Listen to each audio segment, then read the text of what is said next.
Kabar baik, bukan agenda FIFA. Elkan Bagot dan Sandy Walsh optimis bisa bela timnas Indonesia di Piala AFF 2022. Sebelum kita ke pembahasan, mohon subscribe channel ini dan klik tombol lonceng notifikasinya, agar kalian tidak ketinggalan info menarik seputar sepak bola timnas Indonesia yang terupdate tiap harinya. Kalau sudah subscribe, mari kita lanjut.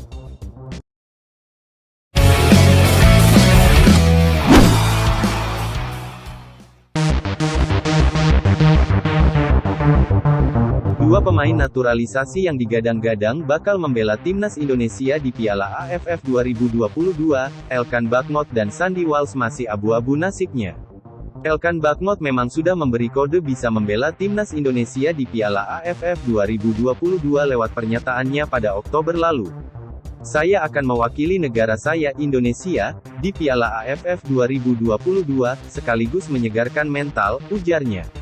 Namun, kini ia dihadapkan dengan dilema apakah bisa berlaga di Piala AFF 2022 atau tidak karena performanya bersama Gillingham FC.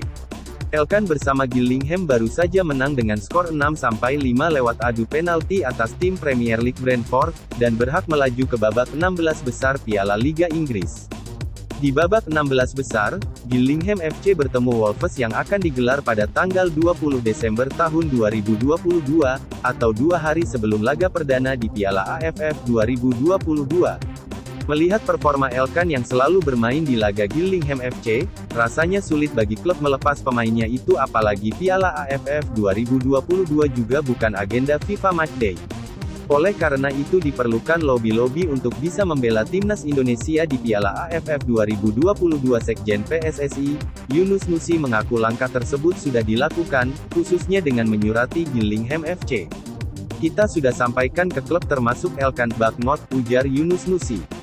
Sementara Sandy Walsh memerlukan juga lobby-lobby namun dengan keadaan sedikit berbeda.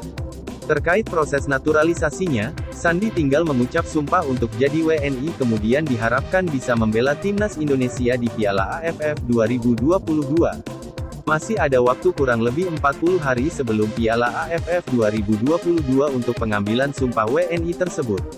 Namun ia sendiri cukup ragu bisa berlaga di Piala AFF 2022 karena tak mendapat izin dari klubnya Cafe McHellen. Seperti diketahui, Piala AFF 2022 bukan merupakan agenda FIFA Matchday sehingga Cafe McHellen tak wajib melepas pemainnya membela timnas. "Saya sangat menantikan itu." Pada akhir Desember, Piala AFF dimulai. Indonesia tahun lalu menempati urutan kedua, tahun ini mereka ingin menang, kata Sandy Walsh. "Piala AFF itu bukan momen FIFA, jadi klub tidak wajib menyerahkan pemainnya. Saya berharap bisa melakukan debut sebelum Piala Asia di Qatar pada Juni tahun 2023, tambahnya. Agar lobby-lobby berjalan lancar, Sandy juga menyatakan Sintayong akan langsung menemuinya di Cafe McHellen. Agar lobby-lobby berjalan lancar, Sandy juga menyatakan Sintayong akan langsung menemuinya di Cafe McHellen. "Pelatih tim nasional, Sintayong, ingin saya berada di sana dalam hal apapun," kata Sandy Walsh. Ia bahkan ingin mengunjungi McHellen untuk bertemu dengan orang-orang klub di sini. "Saya merasa ada komunikasi yang baik antara PSSI dan Cafe McHellen. Gimana menurut kalian?"